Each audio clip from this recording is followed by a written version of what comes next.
Baik, salam ketemu lagi dengan Sir Alven. Kali ini saya akan bawakan materi lanjutan kita di kelas 12 Sejarah Kelompok Peminatan. Nah, Sir ingatkan kembali bahwa materi sebelumnya kita sudah membahas tentang bagaimana peran bangsa-bangsa lain terhadap kemerdekaan Indonesia. Nah, yang terakhir kita bahas yaitu tentang peran daripada negara Mesir dan juga negara India ya. Nah, jadi sekarang saya akan lanjutkan ke negara yang ketiga ya, yang mana negara yang ketiga itu nanti memberikan dukungan kemerdekaan kepada kita, yaitu Australia, kemudian Palestina, dan yang kelima Vatikan, dan yang terakhir nanti kita akan melihat bagaimana peran PBB terhadap kemerdekaan kita. Langsung saja kita bahas satu persatu. Yang pertama kita lihat peran Australia terhadap Indonesia. Jadi Australia ini sangat berperan di dalam hal mendukung kemerdekaan kita pada saat itu. Nah, adapun latar belakangnya, yang pertama secara geografis juga kita berdekatan dengan Australia ya. Nah, kemudian Australia memfasilitasi kembalinya para tawanan kita yang ditawan Belanda dulu di Australia itu sebanyak 1.400 orang ya tawanan. Nah, untuk kembali ke tanah air.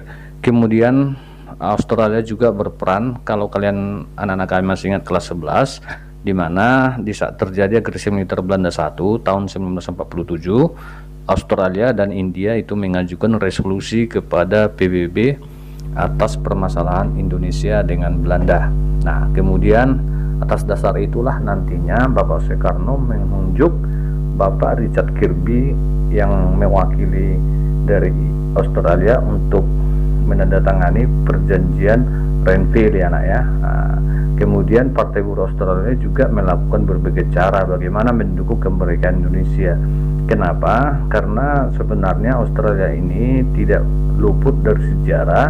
Kita juga pernah memberikan bantuan terhadap kaum buruh yang pernah melarikan diri dari negara Australia. Mereka terdampar di Pulau Kalimantan. Nah, jadi mereka mengingat jasa kita itu ya. Nah, jadi banyak hal yang diberikan oleh Australia ini untuk mendukung kemerdekaan kita ya nak ya.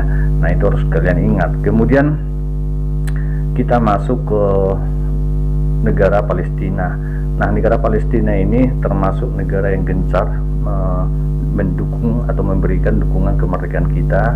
Ya, paling utama itu adalah yang diwakili oleh Syekh Muhammad Amin Al-Husaini Mufti. Dia pernah menyatakan selamat kepada Indonesia atas kemerdekaannya melalui Radio Berlin 6 September 1944 ya.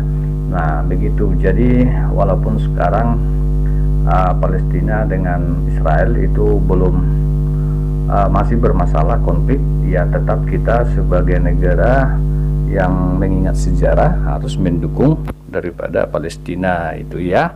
Nah, kemudian kita masuk negara Vatikan. Nah, negara Vatikan ini adalah negara yang ada di Eropa, tepatnya di Italia. Nah, boleh dikatakan negara Vatikan ini negara yang berpengaruh sebenarnya di Eropa ya.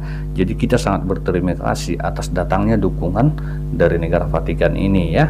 Nah, coba kita lihat bahwa negara Vatikan inilah nanti negara Eropa yang pertama sekali memberikan dukungan kepada kita. Nah, ya sudah negara yang pertama, negara yang berpengaruh pula ya. Nah, jadi kita sangat beruntung pada saat itu ya.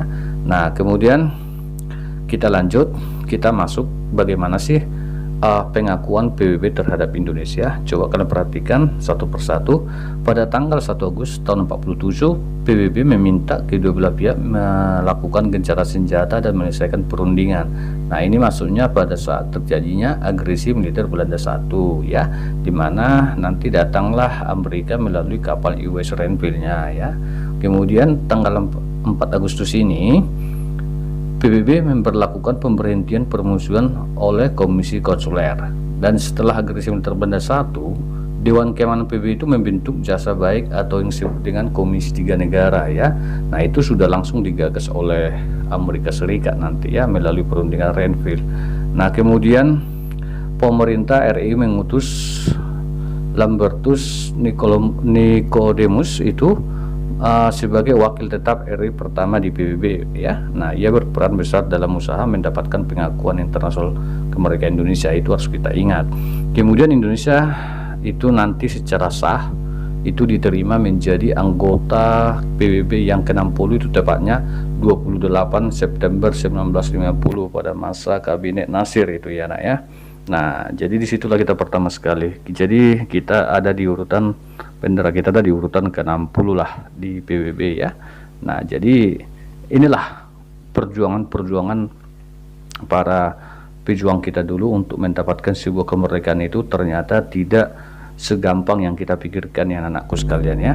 Nah, jadi itu saja, ini 3 dewan resolusi, bisa dapat kalian baca, ini 3 atas jawaban yang diberikan oleh PBB lah atas perjuangan Australia dan India tadi ya. Nah, kemudian yang terakhir sebelum saya tutup, mungkin ada pertanyaan, kenapa sih kalau kita perhatikan banyak sekali negara-negara Timur Tengah yang memberikan dukungan kepada Indonesia, apa sih faktor penyebabnya kan gitu ya.